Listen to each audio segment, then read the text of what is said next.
John Morgan spent years investigating Diana's death in 1997. He believes she was murdered. The thing is, it's a cover-up, and that's why I've called it a cover-up of a royal murder, because that's what it is. This is a very well-researched book, and obviously taken a lot of time to write, and I think it's extraordinary that a gentleman in Brisbane has done this. At the end of the day, he's saying a 4-year report that cost nearly $10 million is full of faults. I mean, it's huge. There's so much evidence in there that points to murder. Investigative writer John Morgan claims to have proof Diana was murdered. His book catapults him into the very centre of the storm as the inquest in London continues. Soon he'll hook up over there with Dodi's dad, Mohammed El Fayed, who will pay his way and make him a household name. It's a huge effort too, to go over there, as you can probably realise when you see me here, but I'm pretty determined, yeah. John Morgan is dying, but he thinks his research into Diana's death has kept him going. So is he a crank or another conspiracy theorist who refuses to believe the obvious? Most people think it's an accident. They just think drunk driver, speeding, and that's not right. The public needs to know. They need to know that it's much more to it. His book analyses hundreds of pages of evidence given to the Paget inquiry, the first top-level British investigation into the crash. There are dozens of quotes, charts and lists. It's not light reading, but the wealth of detail is persuasive, especially when it comes to serious errors made by British and French investigators. Well, it proves Princess Diana was murdered and that a huge cover-up has taken place. For instance, it's widely accepted driver Henri Paul was drunk.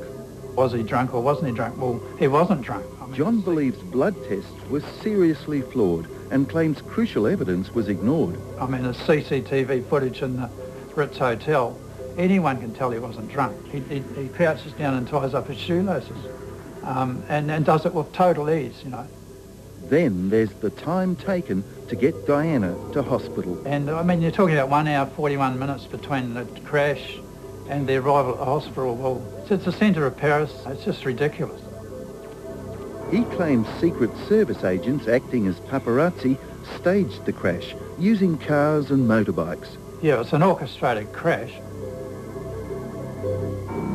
And I'd say at best it's his theory of what happened on the night. Anita Quigley from the Daily Telegraph wonders how a Brisbane writer could have made breakthroughs that eluded others simply by reading evidence. I'd really like to hear what some of the investigative officers on the case, the French judge who looked at the matter previously, what their thoughts are on it. John Morgan's conclusions even include pointing the finger at the likely organisers of that crash in the tunnel. There's huge forces involved here, you know, you're talking about governments. I believe it's probably the intelligence agencies of Britain and France and the US. And the motives? Well, they're far too complicated to reveal here. You'll just have to read the book. But at the current British inquest, there's been talk about the engagement of Dodi and Diana. And evidence has been given by a jeweller and the manager of the Ritz Hotel in Paris about the engagement ring. And there is the talk about them going to buy the ring. Now, in saying that, that was a $26,000 ring, which is a lot to us, to you and I, but in her world is not such a big deal. The Australian Woman's Weekly's editor, Deborah Thomas, is following this inquest closely. I think that there's no doubt that Dodi El Fayed was thinking about marrying Princess Diana. Whether Princess Diana was thinking about or was going to agree to marry him is something different. I mean, it is quite timely in that it occurred in the weeks leading up to the death of the pair. But I don't know if it's enough to say that it was reason for them to be murdered. Whatever the experts will make of John Morgan's book, his timing is perfect. With 3 months of evidence left to give to the inquest in London, his bookstall in Harrods department store will do brisk business. The only justice that can really happen is that the public gets to know.